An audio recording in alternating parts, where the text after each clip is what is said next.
আমাকে নিজেকেই আন্দোলনের মধ্যে দিয়ে চাপ সৃষ্টি করে জনগণকে সঙ্গে নিয়ে এই সরকারকে বাধ্য করতে হবে একটা সত্যিকার অর্থেই একটা নিরপেক্ষ অবাধ নির্বাচন দেওয়া।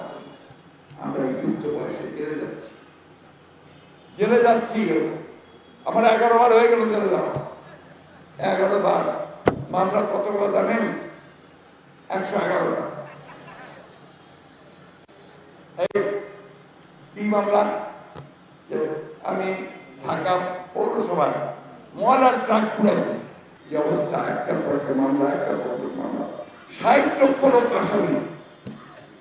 বাংলাদেশের প্রত্যেকটা গ্রামে আসামি। অপরাধ এরা বিরোধী দল করে। অপরাধ যে তারা পরিবর্তন চায়, তারা একটা সুষ্ঠু নির্বাচন চায়। এইভাবে আবারও তারা তাদের রাষ্ট্রযন্ত্রকে ব্যবহার করে, পুলিশকে ব্যবহার করে তারা আবারও সেই এমন একটা অবস্থা তৈরি করলো যে বিরোধী দলকে তারা একেবারে নিশ্চিহ্ন করার, নির্মূল করার জন্য ব্যবস্থা করলো। আর নির্বাচন যখন আমরা বর্জন করেছি, তখন বিশ্ব বিবেককে দেখানোর চেষ্টা করলো যে আমরা তো নির্বাচন করতেছি, নিজেরা নির্বাচন করবো। আর বলেন কেমন নির্বাচনটা হবে? যে আওয়ামী লীগের ক্যান্ডিডেট, ওদের নৌকার ক্যান্ডিডেট আছে, আর আওয়ামী লীগের লোকেরাই আবার বিরোধী দল ক্যান্ডিডেট নির্বাচন করতেছে। তামাশা, একটা তামাশা। এই তামাশা করছে তারা। কারণ কি জানেন? আওয়ামী লীগ তার রাজনৈতিক দল নাই, এটা সম্পূর্ণ দেউলিয়া হয়ে গেছে। ওর কোনো সংগঠন নাই, শক্তিশালীও না। এখন তো রাষ্ট্রযন্ত্র দিয়ে দল চালায়, সরকার চালায়। অনেক লোক বলে যেটা এখন আওয়ামী লীগ নাই, এটা এখন পুলিশ লীগ হয়েছে। কারোর উপর নির্ভর করে কিন্তু আপনারা গণতন্ত্র আনতে পারবেন না। নিজের পায়ের উপরে নির্ভর করতে হবে, নিজের শক্তির উপরে নির্ভর করতে হবে। এটা হচ্ছে সবচেয়ে বড় কথা। অমুক করে দেবে, অমুকে করে দেবে না।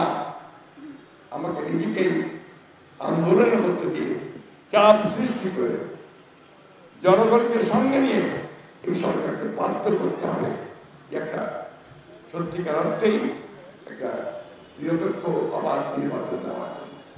কাউ নাই মার্শাল, কাউ নাই। সবগুলো আন্তর্জাতিক দেশ বলে দিয়েছে নির্বাচনটা সুষ্ঠু হয় নাই, ভালো হয় নাই, এরকম নির্বাচনে হয় নাই। আর দেশের লোক তো কয় কি বলতে চায় সবসময়। একটা লোককে জিজ্ঞেস করলে বলবে তো কোনো নির্বাচন হয়েছে? আপনাদের ঠাকুরা সদর থানায় কোনো নির্বাচন হয়েছে? গেছিলেন আপনাকে ভোট দিতে, ভোটে দিতে চান নাই, তাই না? ভোট কাক দিয়ে ভাই? ভোটটা দিন কাক? যারা চোর তাদেরকে। চুরি ছাড়া এদের কোনো কাজ নাই, সবখানে চুরি। এই চুরি করতে করতে দেশটাকে ফোকলা করে দিয়েছে। অর্থনীতি শেষ, ব্যাংকগুলো ধ্বংস হয়ে যাচ্ছে। আপনার ইম্পোর্ট ভালো হচ্ছে না, এক্সপোর্টও বাড়ছে না, অর্থনৈতিক অবস্থা ধসের দিকে যাচ্ছে। আবার উঠে দাঁড়ান, কোমর সোজা করে দাঁড়ান। সময়টাকে আমাদের অতিক্রম করতে হবে, জয় করতে হবে। আমাদের রাজনীতি আমার নয়, বিএনপির জন্য নয়, গোটা দেশ, গোটা জাতি আজকে বিপদের সম্মুখীন। আজকে আমার জাতি আজকে সমস্ত কিছু হারিয়ে ফেলছে।